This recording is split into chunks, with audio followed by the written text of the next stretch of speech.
Well, thank you, Emily, so much for joining the Author Revolution podcast. I'm super excited that you are here today. So I have explained a little bit about you and how I came about in your writing world. And so I'm just wondering if you can explain to my audience a little bit about who you are and how you started out as an author. Sure. So I actually started my career. I was a big theater nerd in high school. And so I was a theater major in college. But I've always loved to read. I've always loved to write. I started out writing plays for my students. Wow. And how I got started in sort of actually completing longer writing projects. I was the queen of starting something on my computer and then just 5,000-10,000 words into it just kind of petered off and then right. Yep. So I actually started writing plays for my students, one-act plays, and I loved that. And I was teaching theater and English at the time, and I was trotting out all the old classics to my English students to try to get them to be excited about English class. But it's like really hard to be excited about English class when you're reading like 1984. Right. And you're like 16 and you like just want to be on your phone and like off with your friends doing something else. So I started asking my students who did like to read in their spare time, what do you read? Like, what do you like to read? What do you get excited about? And so it wasn't exactly a book club, but my students started bringing in books for me when they were finished. They're like, I just finished this one. This was awesome. Or, all my friends are talking about this one, whatever. And that's how I was roped into reading the Twilight books, yes. the Vampire Academy, and like all this stuff, and I started to see a real trend in what my students were reading it was very geared toward the paranormal. Mm-hmm. And I thought, well, that's fun. I mean, I get that. I get why you would be excited about that. I would occasionally get roped into those television shows, those live action ghost hunting shows they have on TV. You remember Ghost Hunters? Do you ever watch that? I have been roped into those types of shows a couple times, and I was flicking around, on the TV, and I thought to myself, wow, that's wild. Like, I wonder what it would be like. This is where the what if sort of came from. I was already thinking, I'd love to work on a project that my students would actually enjoy reading. Maybe we can make a thing out of it. Maybe I can craft a paranormal fiction unit because it seems to get their attention, but I could pull in stuff from the writing closet, like some Edgar Allan Poe or some Southern Gothic short stories, something like that. Right. And I was watching one of these shows one night, and some of it's kind of cheesy, but then every once in a while something happens that kind of makes you wonder, like, what was that? What did they really find there? Was that really something? Is there something that can't be explained? And so I sort of put those two things together in my head, and I thought, I've read a lot of paranormal fiction that these kids are into, but not a single one of them has been a ghost story. And it felt like this little hole in the genre that wasn't really being filled. And I thought, maybe I could do something with that. I don't know, that feels kind of cool. Like, what would it be like if you're just a kid just trying to live your life and you're walking along your college campus, and then all of a sudden you're like, oh, I see ghosts. Yeah. But I believe in ghosts. So how do you reconcile those things? And how, it's the whole idea of urban fantasy, sort of, you take something paranormal, you take normal life, you mash them up, and chaos ensues. And so that was the seed for that idea. And then that's how I got started. And I've just been doing it ever since. That's so fantastic. I originally found you because of the Gateway Trilogy. So that's the one that you're talking about, right? So that my audience knows what you're talking about. And it was one of those, I was trying to get into like the mindset, because I was actually writing, it was based off of a dream I had when I was 14. So the story had been sitting there, wrote a really terrible first draft when I was 14. Don't ask. But I wrote middle school poetry. You don't have to tell me about like the angsty poetry. Yes. Yes.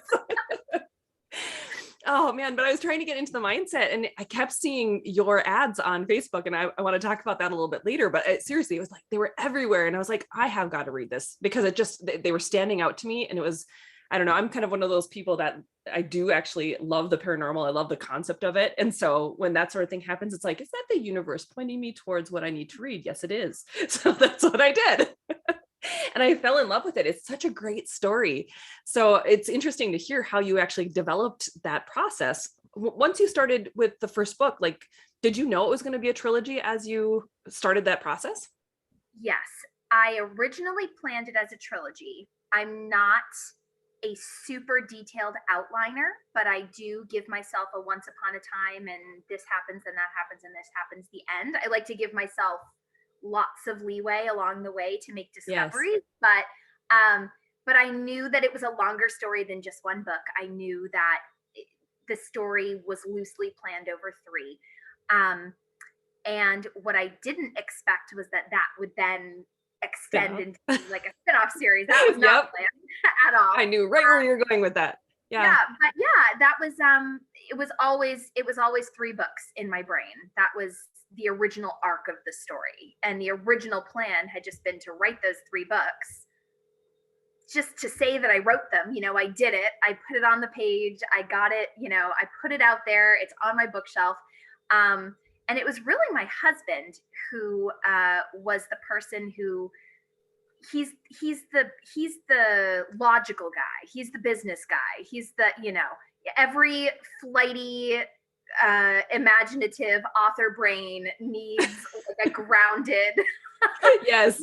logical brain, sometimes offset, like what's going on. And he was the one who really sat down. He was like, no, you know what, with this, we can do something with this feels like something that could get some momentum. The initial feedback was really good.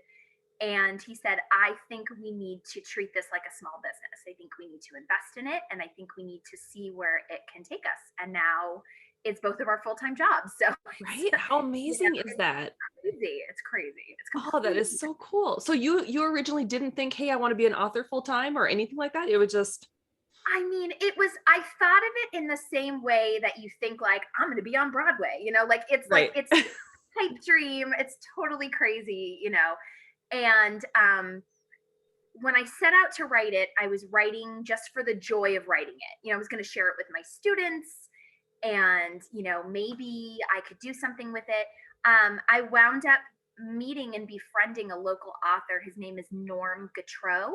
And he's brilliant, a trad pub author, Massachusetts Book Award winner, just a brilliant guy who lived in my hometown at the time, was looking for some student actors to do some voices and some book trailers for him because he had a bad experience in trad pub. He got burned by his publisher, went under, he couldn't get his rights back to his books. It was a whole mess.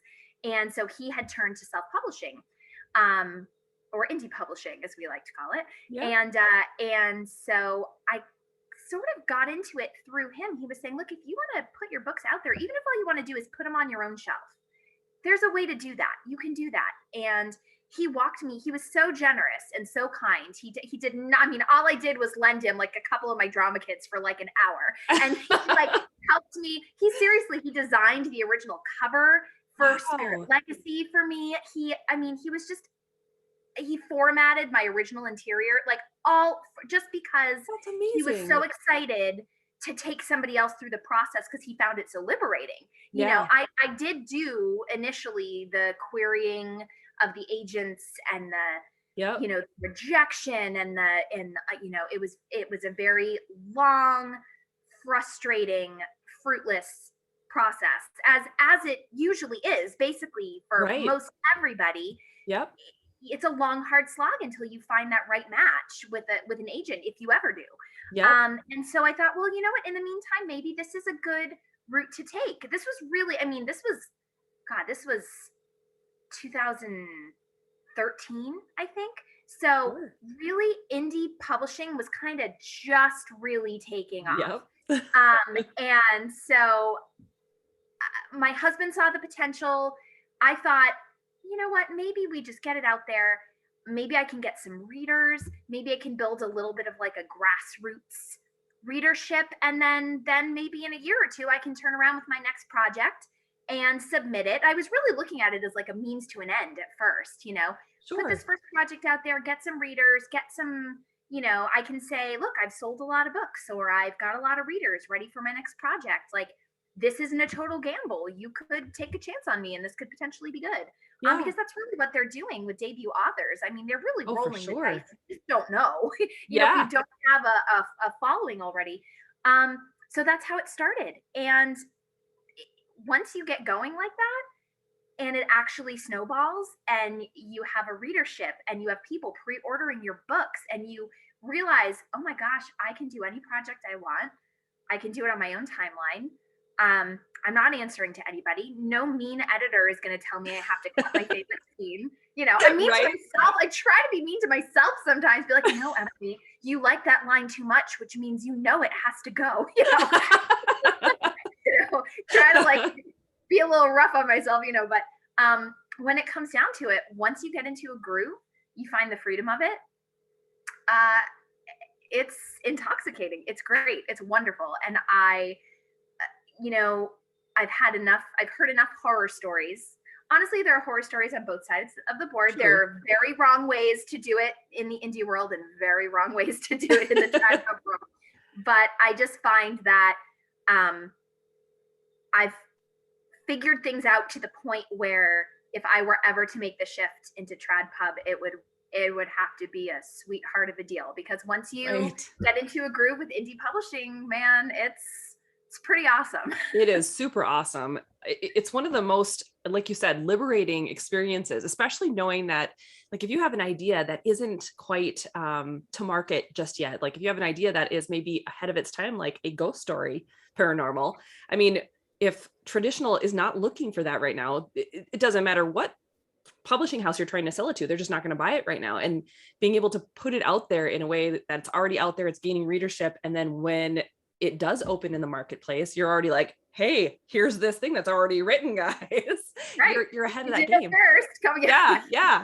You're ready to just be like, here's the thing you're looking for. Exactly. Yeah. So it was kismet. It just worked out. It was the right time to try to get into the indie publishing game, and it has evolved a lot over the past few years. I mean, it's one of those things, it is constantly evolving. I mean, you know probably better than anybody doing this podcast how important it is to stay on top of the market, stay on top of the trends, stay on top of the newest ways to advertise. There are always apps and software and all these things coming out that are supposed to make authors' lives easier, but you have to wade through all of that, and you really have to figure out what works in real time and adjust in real time. I mean, it's not for the faint of heart. Like, that's for sure not. Yeah. but just like any small business, I mean, if you treat it like a small business, it can work for you like a small business. Yep. And if you know how you're sometimes a large business. I mean, it just, it depends on how things grow and what you decide to do with it. But there's the sky's the limit. I mean, that's the great thing about it. I agree. So last year, I started following you after I read the Gateway Trilogy, and well, I think it was probably midstream. I was like, okay, I need to follow her. And you were just kind of getting active again, it seemed, on Twitter. And you were talking, I mean, we're both moms, and so you were talking about how, like, the pandemic was such a pain to try to keep your creative groove up. Have you felt like you've gotten that back, or how did you manage the pandemic and being a mom with all, your kids at home and everything that was going on then? Yeah, so I didn't handle it well. I think like a Did lot any of us? There was like a real, so we're on the struggle bus there for quite a while. It was really intense. So I have they're a grade older now, but when this all started, I had a preschooler and a second grader. And so I went from having my days while they were at school. I mean, that was my process. We'd get everybody up and out the door. I get them off to school. I get home. I get in front of my computer, and I'd work just as much as I could until I had to go pick somebody up. Yep. And it was working. It was great. I had finally gotten to the point where I had two kids in school, and not at home, asking for snacks, 12 times a minute. Yes. I had this new sense of yes, I'm free. Like I actually have these blocks of time where I can work. And then it was like the universe was like, boom, universe. And Yes. I was gone, like just gone, you know. I was right there with you. My youngest was in kindergarten. It was the same thing. He finally had gone full-time school. We had like 3 months. No better feeling, is there? Man, I mean, and I love my kids. Don't get me wrong. I adore them, but man, it's the freedom you have, and you realize it's just freedom to work. It's not even like you're sitting, I'm like, yeah, I'm gonna watch, you know, like 8 hours of television, and you know, you're right. Like, hey, I can do work uninterrupted. It's like a whole new thing. So I was totally I was all excited to increase my productivity, increase my book releases per year. I was releasing 2 books a year prior to that. Okay. With my kids at home. Yep. And so now I was like, okay, like now I can really like, let's go, you know? And then of course the pandemic hit. And I mean, we finished out that first school year, almost like homeschooling. We like needed a routine. I was like, we can't just like, I mean, they were like little pinballs. Like, I'm like, we can't do this. We had to come up with a whole structure to their day, which was good because once their day had a structure, my husband and I could split it up, and then we could like fake getting some work done, like in the time the other person was trying to handle things. But it was a mess. I mean, it was, and then the following year we did a remote school. So it was remote kindergarten and remote third, which is exactly as ridiculous as it sounds. I mean, remote kindergarten is like, good luck. Oh my Lord. Every teacher who tried to teach remote kindergarten deserves, I don't know, sainthood or like a 2-week paid vacation somewhere really tropical where someone just hands you drinks. Cause I mean, it was a nightmare. Did yours have like breaks built in? Because ours, like literally, so when he was in kindergarten, it was one of those situations where it was like, they wanted him to sit for an hour and a half. And I'm like, dude, he's 5. He's not going to sit that long. Yeah, we heard a lot of, you know, the kindergarten teacher being like, you know, Lisa, honey, can you climb down off your dresser? That doesn't look safe. You know, like things like that. Because a lot of parents had no choice but to put their kid in front of the computer, you know, and then just like, you know, God, let this work, you know, and then off they go. And then just because they have to work too, like your job just doesn't disappear just because your kid is home. So it was like everybody lost. Everybody was losing. Nobody was doing, school wasn't as good as we wanted it to be. Work wasn't as good as it wanted it to be. So much parent guilt because you got your kids trapped inside. I mean, I am not gonna sugarcoat it. It was a nightmare. It took me so long to get this book out that I just released. The Rebel Beneath the Stairs came out on Halloween. And I mean, that's the longest it's taken me to write a book since I started writing, because there was just no momentum. There was no feeling of getting into a groove. There was no, every spark of inspiration was, you know, doused out, you know, 5 seconds after I had it because somebody got mad at somebody and threw a pillow at somebody, and now this is broken and I have to go clean it up. And you know, it's just, oh my Lord, it was it was not fun. And I know that almost any parent that you talk to will have a similar horror story. So yeah, the indie author parents had it no better. It was not good. No, for us, we're used to being home. I mean, so at least we have that opportunity where it's like, we're already home. So at least that part of the routine was normal, but it was like having summer vacation hit in the middle of March. It was like, what is happening right now? And they didn't go back. Ours didn't go back either until this year. And so it was crazy.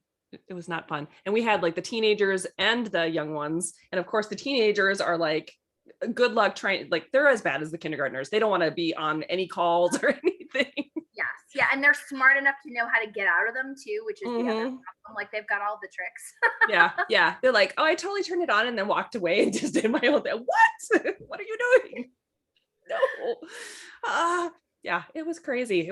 I'm so glad that they're actually back in school. And my youngest just finally got his first vaccine yesterday. So thank God. Yes, both of mine had their first dose on Monday. So that was a watershed moment for the family. They were like, finally feel like I'm gonna like remember what a deep breath feels like again. No kidding. It was, So it was a long time coming. It's that one final kid where you're like, everyone's still wearing a mask everywhere because of that one final kid. yes, exactly. We will finally be a fully vaccinated house, and that is going to be a really good feeling for For sure. sure. Okay, so until last year, 2020 was kind of like the tipping point of leaving the Gateway series behind, right? Because you were working on the Gateway Trilogy and then the Gateway Trackers, which is the spinoff you were just talking about not super long ago. So before we talk about the new stuff that you're writing, like how did the spinoff then happen? Like you said that it wasn't planned, but you've written a lot of Gateway Tracker books. So Yes. like how did that happen and what was the process? Sure. So, when I was releasing book 3 was when I felt like I was finally getting some momentum. Anybody who's tried to market books online knows that it can feel very futile if you just got one book or maybe 2 books and you're trying to market them and actually make money. It's extraordinarily hard to do. Like, I feel like, with that first book, you're kind of just pouring the money into it at a loss so that you can get as many people as possible to read that first book and want to read the second book. Right. Once you've got 2 books out, at least there's a little bit of read through. But when I released the third book was when I felt like we were actually starting to get a little bit of momentum with readership and stuff like that. And I remember sitting down with my husband and being like, how do we keep this up? Yeah. These readers, almost every single correspondence, comment, email, whatever I got from a reader was, what's the next adventure going to be for these characters? Like, what are they going to do? You're going to write more books with these people, right? Right. Like, I guess, yes, I am, because as a matter of fact, it felt foolish to walk away from a world and a character base that had people asking for more stories from them. And at that point, the world building had expanded to a point where I felt like, wow, there are actually quite a few directions I could go with this within the same world of the Gateway. Yeah. But just branching out in the types of stories that I'm telling. And so I decided to go with the Gateway Trackers. The original idea was that it could almost be like what people do with a detective series or a mystery series, where each book could just be like a totally separate adventure that they go on. As trackers, they would be assigned cases and for people who aren't familiar with the books, we're talking about people who can see ghosts and communicate with ghosts and cross them over, being assigned the task of going places where spirits are perhaps out of control or causing a lot of mayhem and mischief, getting to the bottom of it and getting those spirits to cross over. So that was kind of the original idea behind the Tracker series. But because I'm me and my brain works the way that it does, the series very much started to have like a through arc to it, like an overarching, obviously the character relationships and all that all develops and carries through all the books. But I started to kind of pull them together a little bit more as like another series that had another separate, larger arc to it. Right. And it just kind of happened. That was just how it happened. My brain has a very hard time thinking of things like separately and episodically. Same. It likes to, paint giant sweeping rainbow arcs over things and I love it. Connect it all together, because you remember that feeling as a reader, right? When you start a series and then you're going through the series and all those little Easter eggs that were early on in the series that then have these huge payoffs later in the series. And you just love that feeling of satisfaction you get, when you're reading that and you realize, oh my gosh, I thought that was a throwaway line in book 1, but now it means everything in book 5. And it's just, I get very caught up in stuff like that. And so I like to, it's one of those author things I'm always trying my hand at, always trying to. And as a reader, I can tell you that's why I love your books. So keep doing that, okay? Oh yeah, no, I go stop if I tried. So good. I definitely love that. I myself do the same thing when I'm writing, because I just love those Easter eggs, and I love being able to put something, and sometimes it happens accidentally where it's like, I don't know why I'm writing this particular thing, but it'll have a significance later. We'll just leave it there. And then you're writing book 3 and all of a sudden you're like, oh, that's why I needed to have that little aha, and the reader just thinks you always planned it. Yes. Like your brain is smarter than yourself, know, and it's thinking ahead, even though you haven't put every single piece of the puzzle together. It's like you're leaving yourself little presents that you can open later. Oh, I love that. What a great way to describe that. I love that so much. Okay, so you have obviously switched up things though. So now you've left the world of Gateway, at least for now, right? For now, and you're writing in a new world called the Riftmagic Saga. So that's completely different. Book 1, What the Ladies Made New, was released a year ago, right? Yeah. And then you just said that the second book was released this year, and we'll talk about that in a second, I guess, because I had that on my list. What was it like when you switched gears and you wrote in a completely different world building? Was it weird, or was it kind of relieving? It was both. I felt really good about how I wrapped up the Gateway series. I felt like I left the possibility to go back there, but I hoped at least that I had wrapped it up with enough of a bow that people would feel like, okay, like everyone's going to be good. I think I feel okay stepping away from this. We've left things in a somewhat resolved state. Yes. Many people are not happy unless every single character is married off and has 3 children, and like they can't, they're not going to let it go, so, but I felt okay stepping away because I had this idea brewing in my brain. I am a huge Anglophile, like huge, like British television, British movies, British humor, books. Like, I don't know if it's just like my biology, like calling to me, because that's like historically my family is all like England, Ireland, Scotland, Wales up there. Yep. So for some reason, it just always has held a huge fascination for me. And I also love historical fiction. So, and actually, this is not a lot of people know this, but Spirit Legacy started as a Victorian Gothic. I wrote about 100 pages of the same basic concept of the Durapinin and the girl finding out about her gift and all of that, set in a Victorian Gothic setting. Oh, cool. And then I got 100 pages in. I was teaching full time at the time. I was a theater teacher. I was working like a flobbity jillion hours a week, like you do before you have kids. And I was like, I don't have time to do this research. I can't research this book properly. Like I just want to be able to write the scenes and have the story come together. And so I decided to take that advice, which I usually throw right out the window, which is write what you know. And I thought, okay, I'm still in love with this concept, so I'm going to plunk it down at a college in central Massachusetts that is blatantly modeled on the college that I went to, which is the College of the Holy Cross. And then that way I'm not worried about research. I can just go. I can just go, and I can just, start writing.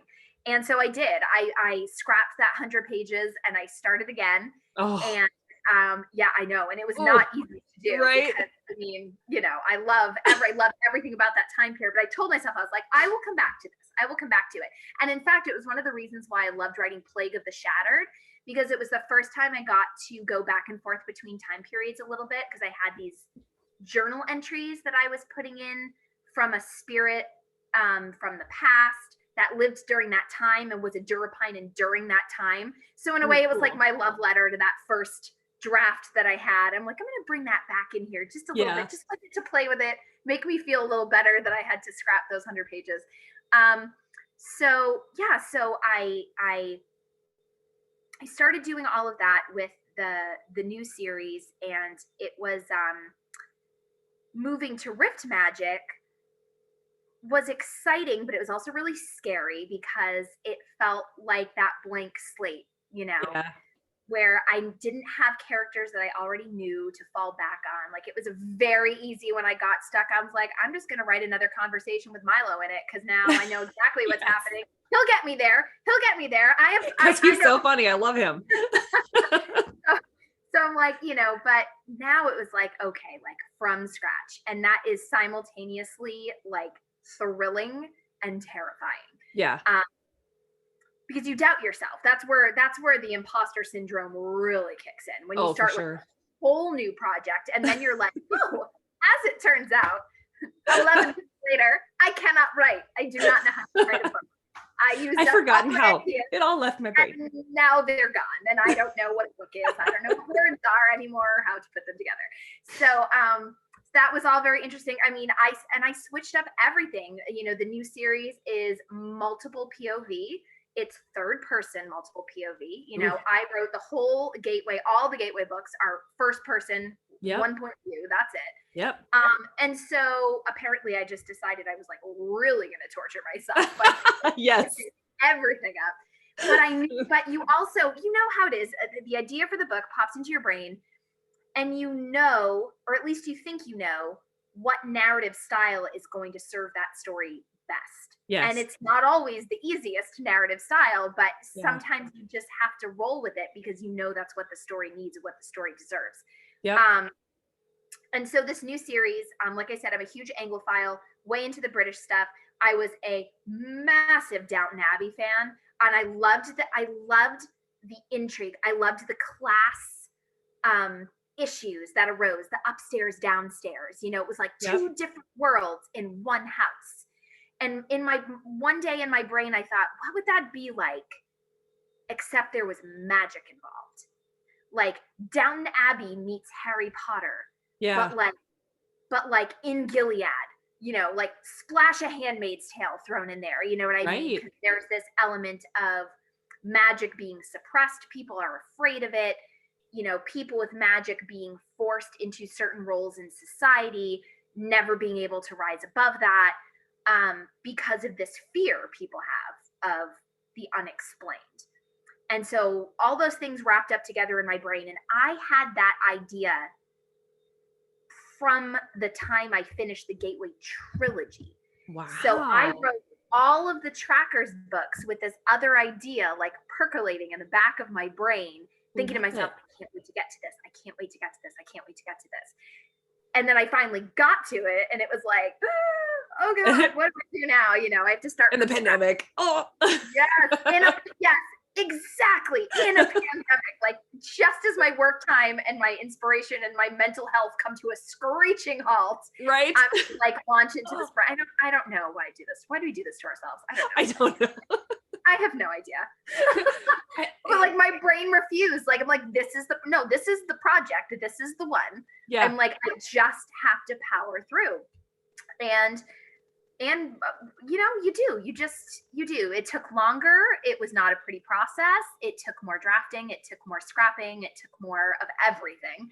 Yeah. But it happened. And when it happened, I was really proud of myself. I was like, this still managed to come when I felt like I had nothing left of myself to put into anything, Right. And it still happened. And in a way, I will always be grateful for that, because I feel like anytime I'm feeling stuck or unmotivated or unsure of a project, I need to remind myself that I did that, that happened, and I did it, and I didn't think I would ever be able to, and it happened. And if that could happen, whatever new project, exactly, like bring it at this point. Right. I made it through the pandemic and made my books happen. Screw that. Come on. Yes, exactly. There's this certain amount of personal triumph involved in that, to know that you were able to make that happen. Yes. And I'm happy to say, the second book, of course, took forever to write, because that was all still during the pandemic. But now that second book is out, my kids are back in school, one dose of the vaccine down, my anxiety level is lowering at the same time that my work time is coming back to me. I decided to do NaNoWriMo for the first time ever this year. First time ever? What? I signed up for it in like 2016, back when I had like kids at home. Like I was going to write 50,000 words in 1 month. Like that was a thing that was going to happen. I had like a 1-year-old and a 4-year-old, and I had just. That's always when I'm most productive. I'm like, go play on the floor here. And And I think I made it like 2 days and I was like, okay, well, this is not for me at this point in life. So I love it. So I scrapped it and I never thought about it again. And well, I shouldn't say never thought about it again. I thought about it almost every year that it came up. But there's a lot of timing involved with NaNoWriMo. I feel like you need to be in a good place with whatever project you're working on that you feel like you can launch into 50,000 words like that. You bet. It's almost like you have to be poised on the diving board at the beginning of the month. And if you're not, you're kind of shooting yourself in the foot. And I have a lot of late fall releases. So I feel like it's never, for whatever reason, I seem to do that a lot. It's just like the cycle that I'm on. So I never felt like I was ready. Either I had a book that was coming out very shortly, or I had just released one and I was barely in the outlining stage. And for the first time this year, I felt like I was in a really good place where I could just like jump in and go. So I went for it. And so far I'm like relatively on track, I guess. Nice. Yeah. So, I mean, and the way I figure it's like a win-win for me, because even if I don't hit 50,000 words, like even if that doesn't happen, I still will have given my productivity a boost. Yeah, you know? absolutely. It's nice to have that motivation. Like even if I come out shy of 50,000 words, I will probably be 10 to 20,000 words ahead of where I would have been if I just, continued as though this were a regular writing month. So I'm actually really glad that I did it, regardless of whether I hit that 50,000 or not. It's been a really good way to keep my momentum going. For and sure. To keep the storytelling going. And there's something to be said for it being book 3 too. It's like, it's all set up. You're just like, you just got to write the thing. My husband was just waving goodbye. I'm like, see you later. Bye-bye now. Oh, speaking of English and British people, I don't know if you know this, but my husband's actually from England. So when I was reading your books, when I was reading them, I'm like, that's exactly what he sounds like. I knew exactly which ones were British and which ones were American. It was the most amazing thing. And I'm like, holy cow, she's got that down. It was so great. Yeah, I was not a normal child. I was like, like 9 years old, and I was watching like old episodes of Are You Being Served on PBS. Like it was not. Wow. Okay. I was exactly as cool as I sound. Like I was, but on the bright side, in the end, it served me well because obviously I felt very confident about writing British characters and British dialogue, and I did have some friends in my back pocket that I could, send a message to and be like, if I say this, is this going to sound like an American trying to sound British, or is this going to sound British? And, and then they would kind of help me out. And then it was great because the books actually have a really big readership in the UK. That's great. Which was really exciting. But also great for me because as I was going through the books, I could be like, hop on Facebook and be like, hey, readers in the UK. Yeah. Characters are about to have, Christmas dinner. I want you to drop all your favorites in the comments. And then it was great because then I could really pull from, what they actually use. Yeah. It was so that my UK readers wound up being like this great resource for me, which was really, really nice. And they were very kind too. I didn't get lots of emails being like, oh, honey, like that was not even. You tried. I mean, good for you. But no, they've been very kind and affirming that I can continue to write in British dialects and no one's gonna string me up. So yeah, no, you did a great job. And some of the slang even that you would pull in through some of the characters, like I think it was in book 2 and 3. Some of them where I'm just like, oh my gosh, I've never read it in a book. But I hear it all the time, whatever the lines were. And it was like, I hear it all the time because some of the stuff that comes out of his mouth will tell you. And you're just like, what? Like, I gotta say the UK, I mean, Scotland in particular, but really the UK in general, man, the wordplay, the insults. They're just, it's like every other word means dumbass. It's like, I swear to God, it doesn't matter what it is. What a Muppet, like dumbass. Yeah. Brilliant. Yeah. So I've always been a huge fan. So I was excited to be able to write some British characters. That's so funny. So cool. Okay. So let me see. I've lost track of my stuff on here. Like, what was I reading? I'm a rambler. I just ramble along. Oh, you're great. I get lost in what you're saying. And then I'm like, oh crap, that's right. I had questions, didn't I? Oh my gosh. Okay. So you just had a new release. There we go. Rebel Beneath the Stairs, like you said, just came out last month, which is book 2 of the Riftmagic Saga. So for those who don't really understand or haven't like switched into it, I guess, why should they try it? Why should they read it if they've already read the Gateway stuff? What really should draw them into this particular series, do you think? Well, I hope that readers who enjoyed the Gateway series will at least give this a try. I mean, genre-wise, it is definitely different. And because of the time period it's written in, it's like late 1800s. The dialogue is very different. The style is very different. What I hope remains the same are the elements of world building, the elements of the paranormal, the magical, the unexplained. And also, I really hope that they connect with the characters. That's one thing that I am always so happy to hear from readers, is that they like my characters, or they feel like they're connected to my characters.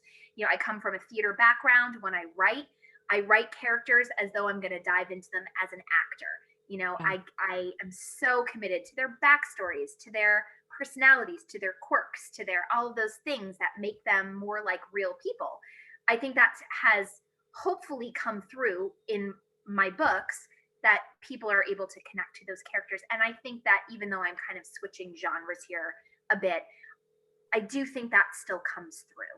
And so I hope people, if they like the magic, if they like the world building, if they like the connection to characters, I feel like that all carries through. So, definitely give it a try. Historical fiction is not everybody's cup of tea. And my next project is going to be bringing me back to present day times. So, I guess I can say, if historical fiction isn't your thing, hang on for another book and we'll be right back at it. Okay, so is there just going to be the 3 then for the Rift Magic? The Rift Magic Saga is planned for 3 books, and I'm not planning on taking it any further than that, at least right now. Okay. And so what is the next project then after this? I've got a couple of ideas up my sleeve, and I just kind of have to decide which one I'm gonna do first. Yep. One of them is a series based in coastal Maine, and it has to do with witchcraft. Ooh, cool.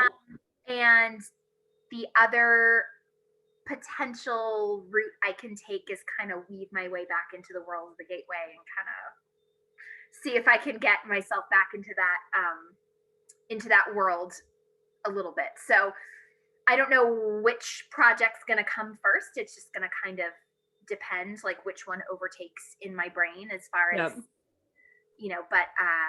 but yeah, I'm excited about that. And I have a middle grade book idea as well, that I'm throwing around, but that might be, I'm in my brain, that's like a standalone book. So that might be something I send to my agent and say, yeah, see what you can go do with that. What is this? What do you do with that? Yeah. It's like, I'm an indie author. I don't know how to sell standalone books. So you can take this and go bring that over here. So what does your agent do for you then? So I have only just had an agent fairly recently. It was very funny. I came into it this very backwards way. Typically, you write a manuscript, you query a million agents with it, and that's how your manuscript gets made into a book. Well, I made all my manuscripts into books on my own, and then I built up a readership, and then I started with an email from a producer in LA who wanted to try to shop the trilogy around to pitch it as a TV series. Nice. So that's like in the process of, and it's like, LA is where, book manuscripts go to die. Like, so like off it goes, and then probably nothing's going to happen, but it's just kind of cool that somebody wanted to try. Yeah. But through him, he said, do you mind if I pass your books along to a friend of mine who's an agent? And I said, sure. I'm like, that's never going to be a bad thing to have more people in the book business knowing about my book, whether anything comes of it or not. Well, they passed them along to Trident. The agency is called Trident in New York, and they loved the books and wanted to pitch them to traditional publishers as almost like a rebrand. And the idea, of course, being that traditional publishing does have the benefit of being able to get you onto bookstore shelves in a way that you can't as an indie author. It's kind of like the hole in the fabric right now. I mean, it's just the way independent bookstores work and big bookstores work. It's like that shelf space is like very limited, and they reserve it for those big publisher books with the lots of marketing behind them. You know, they want to sell those books, and if they take up their, you know, shelf space with every indie author who walks in their door and says, I wrote a book, then, you know, they would need a bigger store. Yeah, exactly. So it's kind of backwards and weird. It's not the way people normally wind up signing with an agent or getting their work out on sub. But yeah, I mean, the Gateway Trilogy is out on sub right now to major publishers. I don't know if anything will come of it or not, but the nice thing about it is like, it doesn't have to, you know what I mean? It's like, it's just another iron in the fire. If it works out and it works out in a way that makes sense, that's great. But I think that traditional publishers have learned that indie publishers and indie writers, and particularly ones who have really figured out the business end of things and have really made it work for them, are going to be a lot harder to lure over to traditional publishing. Like that advance is going to have to be solid, you know, and those contracts have to be solid. Oh yeah.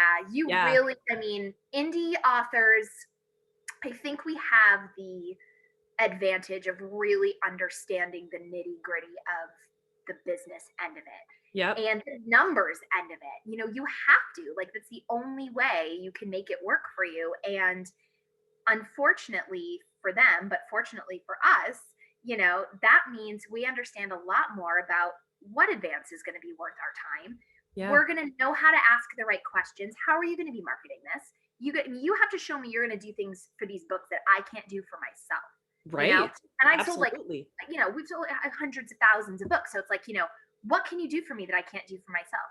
I want to know how you're going to get me on those bookstore shelves. I want, you know, I want to hear about things like, you know, book crates and book clubs and, you know, Barnes and Noble teen pick of the month. I mean, it's like, you know, you can bake those things into contracts, and first time authors don't know a lot about that stuff. And indie authors know about all of it because those are the things we know we would have a hard time doing for ourselves. So we know what to ask for. Absolutely. So, I have no idea if anything's going to come of that or not. But like I said, I'm just going to keep doing what I'm doing. I'm going to keep writing. I'm going to keep putting out books.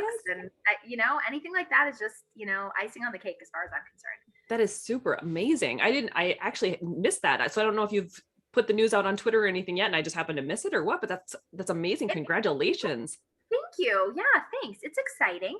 But like I said, it's a huge mind shift though, because traditional publishing moves at this glacial pace. And indie publishing is like, go, go, go, go, go, go, go, go. So like when those two things like collide with each other, it's like, it's really, I mean, it's not, it's a huge adjustment. It's really, and letting go of the control, like letting things go off into the, and then you don't know what's happening with them. You don't know. Like, just let me know. That's a huge, it's like a teen sending your teen off with their car for the first time. Oh God. Okay. Exactly. That's exactly right. So, you know, it's just, I don't know, it's exciting, but like I said, like when you're already working the indie side of things, you really start to think about traditional publishing instead of it being like, you know, the city on the hill, like, you know, that I must reach someday. It really becomes more like, okay, I'm an author. I have readers. You know, your gatekeepers can decide whether you want to cut of that or not. But when it comes down to it, I'm already doing my thing. So you know, what can you do for me? You can see what I can do for you. I have a readership. I have, you know, lots of books out. I've got interest in my next projects, you know, so it really just becomes like, do you want in on that or not? And if you don't, then that's great. I'm just gonna keep doing what I'm doing. And I don't know, it's a nice feeling to have, honestly. Because I think a lot of first time authors sign some very bad contracts because they're just so over the moon. And that would have been me, 100%. 2013, one of those agents had said, yeah, I want to take your book, and then they'd found a publishing deal. I mean, I would have taken the most minuscule you know, offer that they gave me, and that advance would have been, and I would have been so thrilled because somebody said yes. Yep. And with indie publishing, you can say yes to yourself as many times as you want, and if who's going to be a better advocate for your work and your books than you? For sure. Well, that brings me right around to like how you market your books, because I found like you were one of the first ones, and I've seen your ads, like your Facebook ads, for years, but it was one of those, it wasn't until like my mindset was ready to get into reading that type of book that I was like, okay, they're still here, I got to read it. And so like you've known, I think you've known Facebook ads before most indie authors really got into them. So yes. could you give my audience a little bit of insight into Facebook ads and how that came about for you? Sure. Yeah. So first of all, I have to say I'm extraordinarily lucky. This is a two-man operation over here. My husband is a musician, but his day job was in marketing. Nice. And so he really understood marketing. He was running a marketing department for a conservatory that's local to us. And he really understood the ins and outs of digital marketing and saw the benefits of it, knew that was the easiest way to reach the most people. And he taught himself. I mean, all those ads you see, he designs them. Wow. The videos, everything, all of those digital assets, he puts them together. That being said, anybody can put together a Facebook ad as long as you have an arresting image. Yep. That is going to make you just want to look at that image. You want to ask yourself, is this intriguing enough that people are going to stop scrolling long enough to read the words underneath it? That's really what you're looking for. How do you stop the scroll? And Facebook ads, the platform has gotten much better over time. It's a lot more user-friendly. It's a lot easier. You can set your limits for how much you want to spend. I will say for first-time authors and first-time marketers, if you are looking for return on your investment, if you are looking for breaking even / making a profit, I recommend not starting to advertise your books in a hardcore way until you have several of them out already. Because what's going to, I mean, when you look at ads for my books, you don't see ads for book 2, book 3, book 4. No point, right? You see ads for book 1. That's what you see. Or you might see something that says like the name of the whole series, but you're not going to see an ad for individual books that aren't the first book. And you have to think of that first book as your loss leader. You are probably not going to turn a profit on that book. You are going to advertise the heck out of that book, and you're going to count on the quality of that book to then sell the second book and the third book and the fourth book and so on and so on. The read through is where you make your money. So that is my initial, because the Facebook ad platform, fairly easy to use, easy to adjust, how much you're spending, how much you want to spend per day, easy to take down an ad, easy to put up a new one. I trust that indie authors can definitely figure out how to use that platform. The Amazon ad platform is a little bit trickier, but still worth learning. Twitter is a black hole. Don't advertise on Twitter. Okay. Twitter is where ads go to die. I don't even know that I've ever seen an ad on Twitter. Exactly. It's just but I will say that Facebook, Amazon, pretty easy platforms to use. But give yourself that, make sure you have enough books in your library. It doesn't need to be 30 books, but I would say 3 books, 4 books, enough so that you're going to make up that spend through.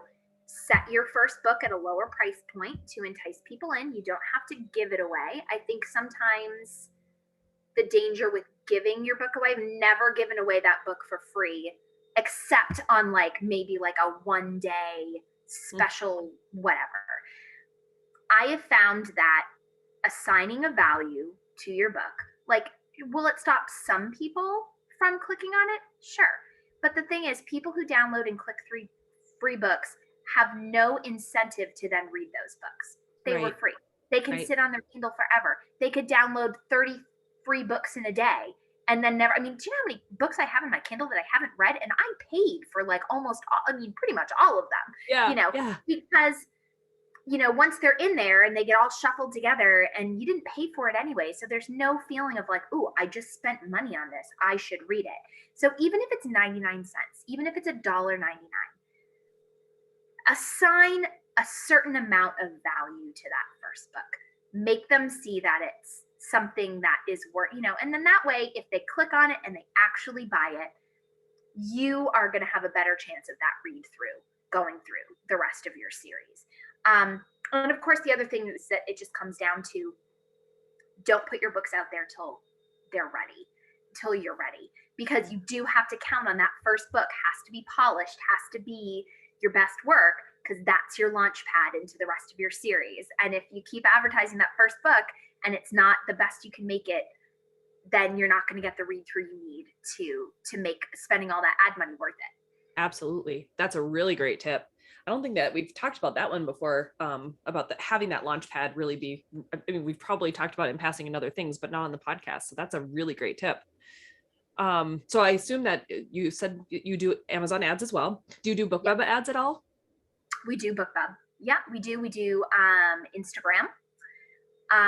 Instagram is definitely trickier than Facebook and Amazon, just because of you're dealing with generally like a younger population. You're dealing with a lot of likes and a lot of interaction, but not necessarily a ton of click through.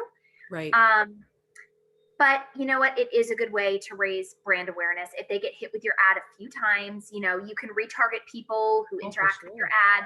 That's really key, because if you can hit those people a few times, you know what it's like. You see an ad, you're like, oh yeah, you click on it, and then you're like, not today. But now you're going to see that ad like, yes, it's gonna haunt you now. It's gonna haunt you now. It's because it knows you really did. You were interested enough to click on it the first time, so they're gonna keep hitting you with it, and probably eventually you're gonna click through and buy. You know, whatever it is. Right. So authors can do the same thing. If you have people interacting with your ads, you can retarget those same people, and I definitely recommend retargeting populations that interact with your ads, because then you're going to have a better chance that at some point they're going to see that and say, oh yeah, that's right, I was looking at that. A lot of times it's just like mindless, like, oh yeah, that looks cool, but I'm like not committed in my brain right now to shopping. But at some point it's going to come up and you're going to say, hey, like, yes, that's right, that's that book I was thinking of that I saw the thing for. Because you know how everyone's brains are. It's like in one ear, the other, like it's gone, you know. But if you retarget, then the people who showed some initial interest to at least stop and click and like it, you know, then you're going to remind them that that book still exists, and hopefully eventually you're going to get some readers out of it. So absolutely. Well, I can say from experience that that's the case, especially like the one that sticks in my mind for you the most was the one where you had, I think it was all of the books and there was a line of fire across the bottom. That was the one that like, it followed me everywhere. I was like, okay, I get the hint. I will read this thing. Jeez. That was the one that I was like, everywhere I went. Yeah, you want to walk the line between like, you know, intriguing and like annoying, like, oh my god, if I see it wasn't annoying. It was just, it kept reminding me every time. Yeah, right. But it's like, you know, it's good to remind people, it's good to retarget people. You know, it's going to take a few tries probably before they finally click all the way through, but you just want to make sure that when they click through, like you're ready to go. Like, oh heck yes. You know, you got the read through there, and that's how you find people. I mean, there are definitely other ways to get readers. You know, some people try really, really hard to get people to sign up for newsletters. I do a newsletter, but I have found that the organic building of the newsletter has been better for me than the clickbaity version of trying to get people to sign up for the newsletter, just because I find the retention rate is so much better. Oh yeah. You know, I just put the link at the end of the book, you know, to sign up for the newsletter if you want to. And I just find that the people who come across the newsletter in that way and sign up for it are the people who actually want to be there, so that every time you send out a newsletter, you don't have like 30 people like unsubscribe. Like, I only did that for the free short story and now I'm gone, you know? So I don't know. There are people who will tell you to really push the newsletter. it's definitely, you can definitely get a lot of initial signups that way. I just find retention rate is better if you build the newsletter process into the book reading process. I think that's the key too. It's like, if you're in that mindset that you want, you want this thing and you're trying to force it to grow like super fast, then you have to do these things super fast and force it all to be a thing. But if you're looking at it as a long-term, long haul game, it makes more sense to just do the organic reach to try to pull in those readers who are really going to stick around. I agree. Yeah, absolutely. And then, you can use your social media in the same way. Every once in a while, it's like, hey, like, if you want to get more updates, like, it just does reminders to people. But again, that's your social media. The people there have already chosen to be there. They've chosen to follow you. Yep. They've already expressed they're interested in your content. And so again, that's much more targeted than just sign up for my newsletter, people who've never heard of me, and I'll give you a free, short story. And I don't know, it just, like I said, you can get a lot of clicks, you can get a lot of initial signups, but then I just feel like you spend your whole life like cleaning up your email list after that, because there's like so much unsubscribing. It's like, there's gotta be a better way. Yeah, sure. It's kind of disheartening. So yeah, organic reach on that stuff, I think, is really, like you said, for the long game, definitely better. Gotcha. Okay. So for the new authors who are listening to the podcast, who are trying to figure out like what to do or how to make their career successful, do you have any advice for like those first time authors just kind of dipping their toe in the indie space? I would just say, make sure that the stories you're writing are the stories from your heart and not, I mean, it's very tempting to just write to trend. And I'm not saying that doesn't work. There are definitely a lot of authors who are just writing to trend. Yes. And, and that works for them. I think your work will go further with your readers if you really are writing the stories you really, really want to write. Like, don't be afraid to write the stories you really want to write, because chances are, if you really want to write them, there are people out there who really want to read them. And like I said, especially if you see a hole somewhere in the genre that you feel like you could fill, like going back to the paranormal, the idea of the paranormal, and thinking to myself, wow, I haven't seen a single ghost book in all of this, and ghosts feel very paranormal to me. And it was like that little niche. And I would get that a lot from people. They would say, wow, I love paranormal books. This series was really different, and then that's nice to hear, and then I would just say, just like you want to have a clear understanding of what you're writing and why you're writing it, think about what you want your brand to be. You really want to have a little bit of a brand going on, the types of books you write. And that's not to say you can't branch out. I mean, 11 books later, I'm writing a new series, but there's a paranormal element to it. There's a magic element to it. Feel like I can tie them through. Really what you want is readers to know what they're coming to you for.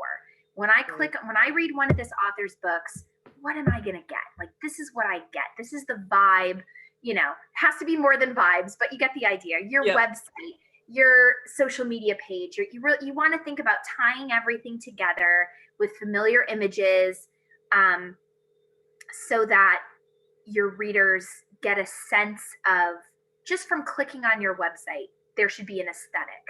There should be they should be able to tell visually what your books are about, what you're about. And that takes plenty of trial and error. So don't feel like you need to like nail it on your first try. Like, just do your best, come up with a concept, and then don't be afraid to adjust on the fly, because I feel like indie publishing is all about adjusting on the fly, like in every single aspect.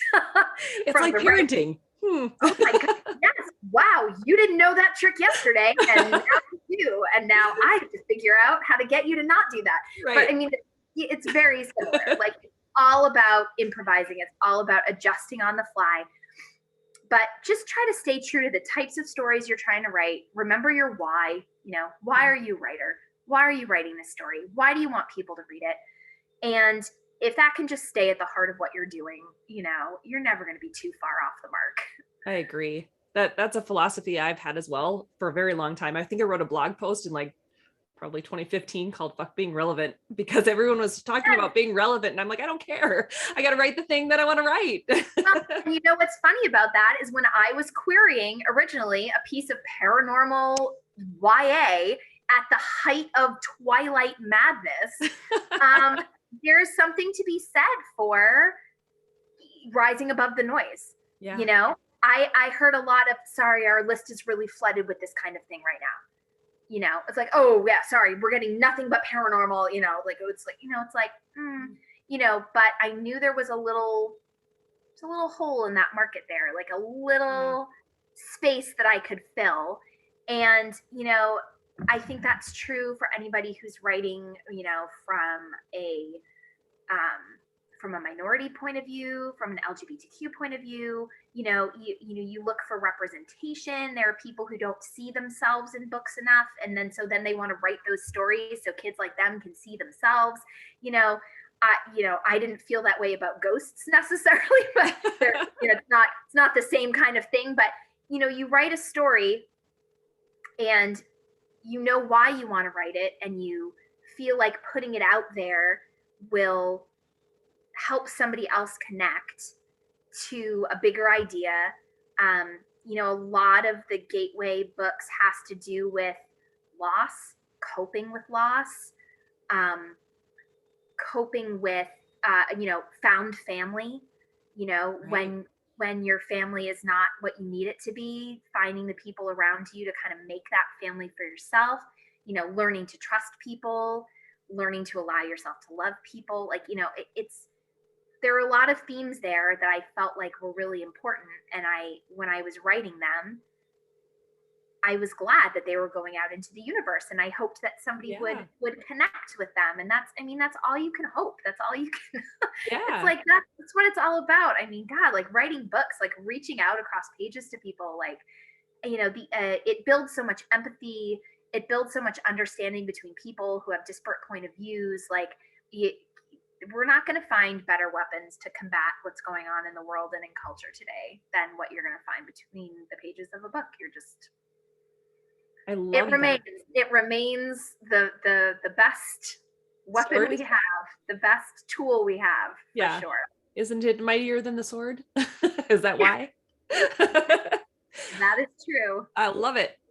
All right. Well, where can my audience find you if they want to connect with you and to obviously download all of the books that you've written, because they're amazing? Everybody go buy them.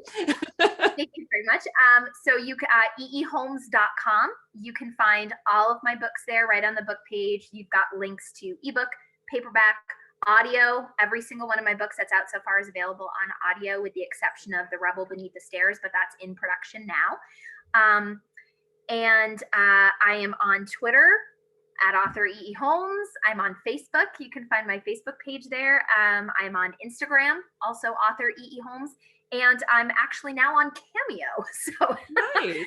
If you are a reader of the series, or you have a reader of the series in your family and you want a birthday shout out or a question answered about the series or something like that, I can send you a little personalized video.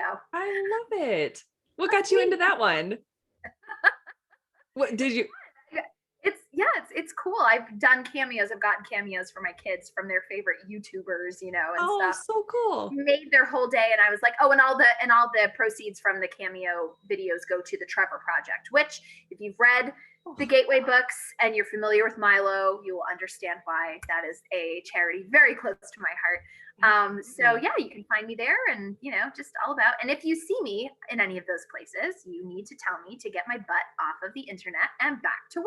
So please do. I mean, say hi first, and then be like, shouldn't you be writing though? Right.